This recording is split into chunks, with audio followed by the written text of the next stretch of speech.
ನಮಸ್ಕಾರ ಶಿವಸುಬ್ರಹ್ಮಣ್ಯ ಅವರೇ. ಆ, ಕೇಂದ್ರ ಸರ್ಕಾರ ಈಗ ಜಿಎಸ್ಟಿಗೆ ಸಂಬಂಧಪಟ್ಟ ಹಾಗೆ ಮಹತ್ವದ ಘೋಷಣೆಯನ್ನ ನಿನ್ನೆ ಅನೌನ್ಸ್ ಮಾಡಿದ್ದು, ಮುಖ್ಯವಾಗಿ ಜೀವ ವಿಮೆ ಮತ್ತೆ ಆರೋಗ್ಯ ವಿಮೆಗೆ ಸಂಬಂಧಪಟ್ಟ ಹಾಗೆ ಪ್ರೀಮಿಯಂಗಳ ಮೇಲಿನ ಈ ಹಿಂದಿನ 18% ಜಿಎಸ್ಟಿಯನ್ನ ಶೂನ್ಯಕ್ಕೆ ಇಳಿಸಿರುವಂತದ್ದು. ಹಾಗಾಗಿ ಇದು ಪಾಲಿಸಿದಾರರಿಗೆ ಯಾವ ರೀತಿ ಇಂಪ್ಯಾಕ್ಟ್ ಆಗುತ್ತೆ ಅನ್ನೋದ್ರ ಬಗ್ಗೆ ಒಂದಷ್ಟು ಮಾಹಿತಿಯನ್ನ ತಿಳಿಸ್ತೀರಾ ಅಂತ. ನಮಸ್ಕಾರ ಕೇಶವ ಪ್ರಸಾದ್ ಅವರೇ. ಈಗ ಆರೋಗ್ಯ ವಿಮೆಯ ಮೇಲೆ 18% GST ಈ ತನಕ ಇತ್ತು. ಓಕೆ. ಅದನ್ನ 0ಗೆ ಇಳಿಸಿದೆ ಈಗ ಕೇಂದ್ರ ಸರ್ಕಾರ. ಅಂತ ಹೇಳಿದ್ರೆ ಅದು ಇದೇ ತಿಂಗಳ 22/9/2025 ಮಾಡುವ ಹೊಸ ಪಾಲಿಸಿಗೆ, ಹೊಸತಾಗಿ ಆರೋಗ್ಯ ವಿಮೆ ಖರೀದಿ ಮಾಡುವವರಿಗೆ ಮತ್ತು ನವೀಕರಣ ರಿನಿವಲ್ ಮಾಡುವವರಿಗೆ ಇದು ಅನ್ವಯ ಆಗ್ತದೆ.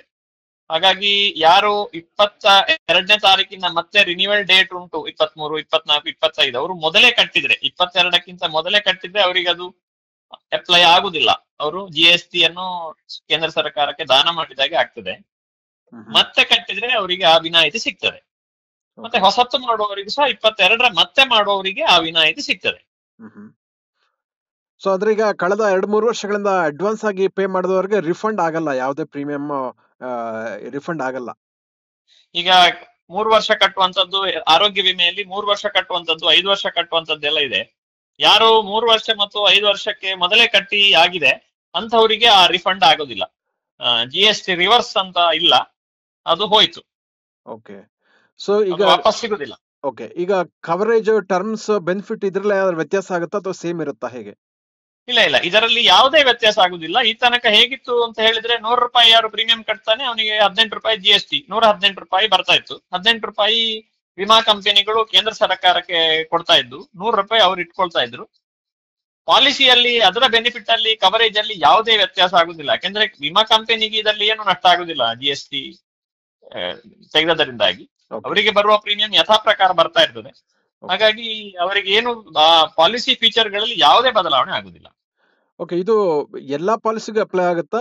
ಈಗ ಟರ್ಮ್ ಇನ್ಶೂರೆನ್ಸ್ ಇರ್ಬೋದು, ಬೇರೆ ಎಂಡೋಮೆಂಟ್ ಪಾಲಿಸಿ, ಎಲ್ಲದಕ್ಕೂ ಸೇಮ್ ಆಗುತ್ತಾ ಅಥವಾ ಡಿಫ್ರೆನ್ಸ್ ಇದೆಯಾ? ಹೌದು, ಇದು ಈಗ ಉದಾಹರಣೆಗೆ ಟರ್ಮ್ ಇನ್ಶೂರೆನ್ಸ್ ಗೆ ಈ ತನಕ 18%, ಟರ್ಮ್ ಇನ್ಶೂರೆನ್ಸಿಗೂ 18% GST ಇತ್ತು. ಓಕೆ. ಅದನ್ನ ಈಗ 0ಗೆ ಇಳಿಸಿದ್ದಾರೆ. ಹಾಗಾಗಿ ಟರ್ಮ್ ಇನ್ಶೂರೆನ್ಸ್ ಯಾರು ಹೊಸತ್ತು ಬೈ ಮಾಡ್ತಾರೆ ಮತ್ತು ಯಾರು ರಿನಿವಲ್ ಮಾಡ್ತಾರೆ ಅವರಿಗೂ ಸಹ 18% ಇಳಿಕೆ ಆಗ್ತದೆ ಪ್ರೀಮಿಯಂ ನಲ್ಲಿ.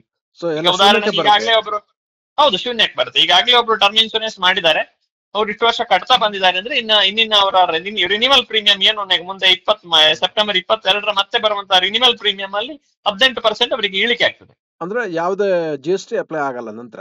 ಇಲ್ಲ, ಯಾವುದೇ GST ಅಪ್ಲೈ ಆಗುದಿಲ್ಲ. ಸೊ ಇದ್ರದ್ದು ಇಂಡಸ್ಟ್ರಿ ಮೇಲೆ ಅಂದ್ರೆ ಲಾಂಗ್ ಟರ್ಮ್ಗೆ ಯಾವ ರೀತಿ ಇಂಪ್ಯಾಕ್ಟ್ ಆಗುತ್ತೆ? ಈಗ ಕಾಸ್ಟ್ ತುಂಬಾ ಕಡಿಮೆ ಆಗ್ಬೋದಾ, ಹೇಗೆ? ಇದರಲ್ಲಿ ಇನ್ನೊಂದು ವಿಷಯ ಹೇಳ್ತೇನೆ. ಈಗ 18% ಟರ್ಮ್ ಇನ್ಶೂರೆನ್ಸ್ ಗೆ ಇದ್ದಂತಹ GST, ಆದ್ರೆ ಎಂಡೋಮೆಂಟ್, ಮನಿ ಬ್ಲಾಕ್, ನಮ್ಮ ಟ್ರೆಡಿಷನಲ್ ಪಾಲಿಸಿಗಳು ಅಂತ ಹೇಳ್ತೇವೆ ನಾವು, ಆ ಪಾಲಿಸಿಗಳಲ್ಲಿ ಪ್ರಥಮ ಪ್ರೀಮಿಯಂ ಮೇಲೆ 4.5% GST ಇತ್ತು. ರಿನಿವಲ್ ನಲ್ಲಿ 2.25% GST ಇತ್ತು. ಅದೆಲ್ಲವನ್ನು ಈಗ 0 ಮಾಡಿದ ಕಾರಣ ಎಂಡೋಮೆಂಟ್, ಮನಿ ಬ್ಯಾಕ್ ಪಾಲಿಸಿಗಳದ್ದು ಸಹ ಪ್ರೀಮಿಯಂ ಇನ್ನು ಮುಂದೆ ಅಗ್ಗ ಆಗ್ತದೆ. ಓಕೆ, ಅಂದ್ರೆ ಸಿಂಪಲ್ ಆಗಿ ಹೇಳಿದ್ರೆ 22ರ ನಂತರ, ಸೆಪ್ಟೆಂಬರ್ 22ರ ನಂತರ ರಿನ್ಯೂವಲ್ ಮಾಡುವಂತಹ ಯಾವುದೇ ಇನ್ಶೂರೆನ್ಸ್ಗೆ ಇದು GST ಇರಲ್ಲ? ಹೌದು, ಇರುವುದಿಲ್ಲ. ಅವರೆಲ್ಲ ಮೊದಲೇ ರಿನ್ಯೂವಲ್ ಮಾಡಿದ್ರೆ, ಈಗ ಉದಾಹರಣೆಗೆ ಒಬ್ಬರ ಡ್ಯೂ ಡೇಟು ಸೆಪ್ಟೆಂಬರ್ 20 ಉಂಟು ಅಂತ ಇಟ್ಕೊಳ್ಳಿ. ಈ ಟರ್ಮ್ ಇನ್ಶೂರೆನ್ಸ್ ಮತ್ತು ಟ್ರೆಡಿಷನಲ್ ಪಾಲಿಸಿಗಳಲ್ಲಿ 1 ತಿಂಗಳ ಗ್ರೇಸ್ ಉಂಟು, ಗ್ರೇಸ್ ಪೀರಿಯಡ್. ಓಕೆ. ಅವರು ಅದರ ಮೊದಲೇ ಯಾರು ಕಟ್ಟಿಬಿಟ್ರೆ, 20ರ ಮೊದಲೇ ಕಟ್ಟಿದ್ರೆ ಅವರಿಗೆ ಅದು ನಷ್ಟ ಆಗ್ತದೆ. ಅವರ ಗ್ರೇಸ್ ಪೀರಿಯಡ್ ಅಲ್ಲಿ ಕಟ್ಟುವಂತದ್ದೇ ಒಳ್ಳೆಯದು. 1 ತಿಂಗಳ ಗ್ರೇಸ್ ಪೀರಿಯಡ್ ಇರುತ್ತೆ ಅಲ್ವಾ? ಹೌದು, ಟರ್ಮ್ ಇನ್ಶೂರೆನ್ಸ್ ಮತ್ತು ಟ್ರೆಡಿಷನಲ್ ಎಂಡೋಮೆಂಟ್, ಮನಿ ಬ್ಯಾಕ್ ಪಾಲಿಸಿಗಳಲ್ಲಿ 1 ತಿಂಗಳ ಗ್ರೇಸ್ ಪೀರಿಯಡ್ ಇದೆ. ಅವರ ಗ್ರೇಸ್ ಪೀರಿಯಡ್ ನಲ್ಲಿ ಕಟ್ಟುದೇ ಒಳ್ಳೆಯದು. ಅದೇ ಹೆಲ್ತ್ ಇನ್ಶೂರೆನ್ಸ್ ನಲ್ಲಿ ಅವರು ಆ ಗ್ರೇಸ್ ಪೀರಿಯಡ್ ಯಾವ ದಿನ ಡ್ಯೂ ಡೇಟ್ ಇದೆ ಆ ದಿನಕ್ಕೆ ಅವರ ಕವರೇಜ್ ಮುಗಿದೋಗ್ತದೆ. ಅಥವಾ ಆ ರಿಸ್ಕ್ ಅನ್ನು ಅವರು ತಗೊಳ್ಳೋದಿರೋದು ಒಳ್ಳೆಯದು. ಆಮೇಲೆ ನೀವು ಆಗ್ಲೇ ಕೇಳಿದಾಗೆ ಇದು ಇಂಡಸ್ಟ್ರಿಯ ಮೇಲೆ ಏನು ಇಂಪ್ಯಾಕ್ಟ್ ಆಗ್ಬೋದು ಅಂತ. ಇದು ಆರೋಗ್ಯ ವಿಮೆ ಮತ್ತು ಟರ್ಮ್ ಇನ್ಶೂರೆನ್ಸ್ ನಲ್ಲಿ ಭಾರಿ ದೊಡ್ಡ ಮಟ್ಟದಲ್ಲಿ ಮಾಡ್ತಾ ಇರುವ ಕಂಪನಿಗಳಿಗೆ ಇದು ಭಾರಿ ದೊಡ್ಡ ಒಂದು ಒಳ್ಳೆಯ ವಿಷಯ ಇದೆ. ಯಾಕಂದ್ರೆ ಪ್ರೀಮಿಯಂ ಅಗ್ಗದ ಚೀಪ್ ಆಗುವ ಕಾರಣ ಹೆಚ್ಚು ಜನ ಆರೋಗ್ಯ ವಿಮೆಯನ್ನ ಖರೀದಿ ಮಾಡ್ತಾರೆ, ಹೆಚ್ಚು ಜನ ಟರ್ಮ್ ಇನ್ಶೂರೆನ್ಸ್ ಅನ್ನ ಖರೀದಿ ಮಾಡ್ತಾರೆ. ಹಾಗಾಗಿ ಇದು ಒಂದು ಇನ್ಶೂರೆನ್ಸ್ ಇಂಡಸ್ಟ್ರಿಯ ವಿಷಯದಲ್ಲಿ ತುಂಬಾ ಒಳ್ಳೆಯ ಒಂದು ಬೆಳವಣಿಗೆ. ಇನ್ಶೂರೆನ್ಸ್ ಏಜೆಂಟ್ರಿಗೆ ಏನಾದ್ರು ಪ್ರಯೋಜನ ಅಥವಾ ಅನುಕೂಲ ಅಥವಾ ಅನಾನುಕೂಲ ಆಗುತ್ತಾ ಹೇಗೆ?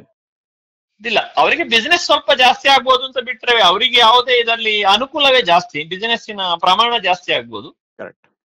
ಬೇರೆ ಏನು ಇದರಲ್ಲಿ ತೊಂದರೆ ಯಾವುದೇ ಏಜೆಂಟ್ರಿಗಾಗ್ಲಿ ಕಂಪನಿ ಆಗ್ಲೂ ಆಗುದಿಲ್ಲ. ಇದರಲ್ಲಿ ನಷ್ಟ ಆಗುವಂತದ್ದು ನಮ್ಮ ಕೇಂದ್ರ ಸರ್ಕಾರಕ್ಕೆ, ಅವರಿಗೆ ಬರ್ತಾ ಇದ್ದ ಆದಾಯದ ಒಂದು ತುಂಬಾ ದೊಡ್ಡ ಮೂಲ ಕಡಿಮೆ ಆಗ್ತದೆ ಈಗ.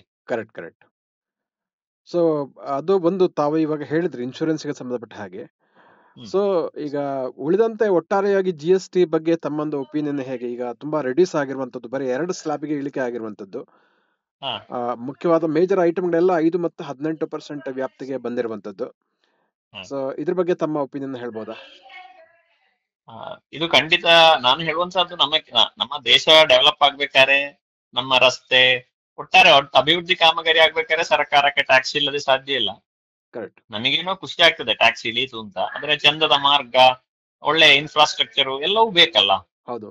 ಹಾಗಾಗಿ ನಾನು GST ಯನ್ನು ಸತ್ಯ ಹೇಳ್ಬೇಕಾದ್ರೆ ಹೀಗೆ ಮಾಡಬಹುದಿತ್ತು. ಯಾಕಂದ್ರೆ ಟರ್ಮ್ ಇನ್ಶೂರೆನ್ಸ್ 50 ಲಕ್ಷಕ್ಕಿಂತ ಹೆಚ್ಚಿನದ್ದು ಮಾಡುವವರು ಸ್ವಲ್ಪ ದುಡ್ಡಿನಲ್ಲಿ ಸಾಮರ್ಥ್ಯ ಇದ್ದವರು ಅದರ ಪ್ರೀಮಿಯಂ ಇಳಿಸಬೇಕಾಗಿರ್ಲಿಲ್ಲ ನನ್ನ ಅಭಿಪ್ರಾಯ. 50 ಲಕ್ಷಕ್ಕಿಂತ ಕೆಳಗಿನ ಟರ್ಮ್ ಮಾಡುವವರು ಬಡವರು, ಅದನ್ನು ಬೇಕಾದ್ರೆ ಇಳಿಸಲಿ. ಹಾಗೆ ಆರೋಗ್ಯ ವಿಮೆಯಲ್ಲಿಯೂ ಸಮ್ಮೆಶ್ಯೂರ್ಡಿನ ಮೇಲೆ GST ಇಡಬಹುದಿತ್ತು ಅಂತ ನನ್ನ ಒಂದು ಅನಿಸಿಕೆ.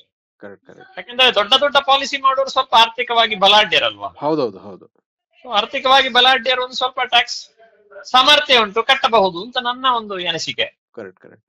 ಅದೇ ತುಂಬಾ ಬಡವರು ಹೇಗಿದ್ರು ಅವರು ಸರ್ಕಾರಿ ಆಸ್ಪತ್ರೆಗೆ ಹೋಗ್ತಾರೆ, ಅವ್ರು ಯಾವುದೇ ಇನ್ಶೂರೆನ್ಸ್ ಮಾಡುದಿಲ್ಲ, ಖಾಸಗಿ ಆಸ್ಪತ್ರೆಗಳಿಗೂ ಹೋಗುದಿಲ್ಲ. ನಿಜ ನಿಜ. ಹಾಗಾಗಿ ಅದೆಲ್ಲ ಒಂದು ಸ್ಲ್ಯಾಬ್ ಇಡಬಹುದಿತ್ತು ಅಂತ ನನ್ನ ಅನಿಸಿಕೆ. ಎಲ್ಲರಿಗೂ 0 ಮಾಡ್ಬೇಕಾಗಿರ್ಲಿಲ್ವೇನು? ಕರೆಕ್ಟ್. ಖಂಡಿತ ಈ ತರ ಒಂದು ಸಜೆಷನ್ ಸರ್ಕಾರಕ್ಕೂ ಕೂಡ ತಲುಪಿ ಮುಂದಿನ ದಿವಸಗಳಲ್ಲಿ ಏನಾದ್ರು ಚೇಂಜ್ ಮಾಡಬಹುದಾ ಏನು? ಅದೇ ನಮ್ಮ ದೇಶದ ಹಿತದೃಷ್ಟಿಯಿಂದ. Correct correct. ಧನ್ಯವಾದಗಳು ಶಿವಸುಬ್ರಹ್ಮಣ್ಯ ಅವರೇ. ನಮಸ್ತೆ ಕೇಶವ ಪ್ರಸಾದ್.